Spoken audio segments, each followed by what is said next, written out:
Hi guys! So for today's vlog, nakita ko sa Starbucks sa kanilang website na nag-start na yung holiday drinks nila.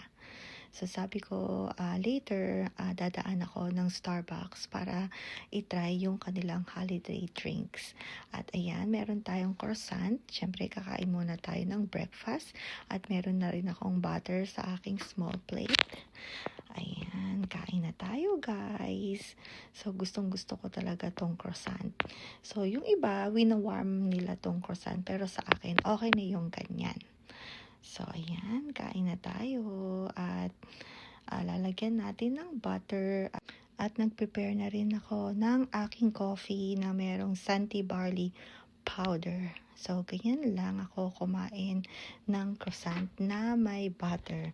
So, kayo guys, comment down below kung paano nyo kainin yan. Kung wina-warm nyo muna bago nyo kainin, or cheese ang nilalagay nyo, or butter.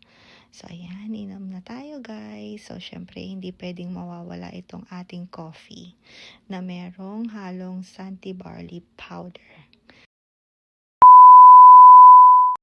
So, ako ang nag-drive today dahil kailangan ko yung sasakyan dahil may mga errands akong gagawin. So, ayan, inaantay lang natin yung traffic light na mag-green and then pasok na tayo sa work.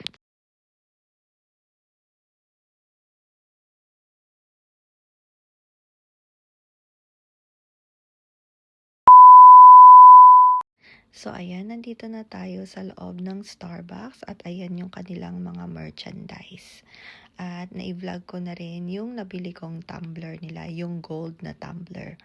Ayan, meron sila dito. At ayan, meron pang mga kung ano-ano pa. And then, ito, nakuha na natin ang ating drink. Bali, ito yung strawberry mousse and joyful medley tea latte. So, ayan. So, 20 yung nabili natin. So, alright guys, dito na lang muna. Thank you guys for watching. See you guys next time. Bye!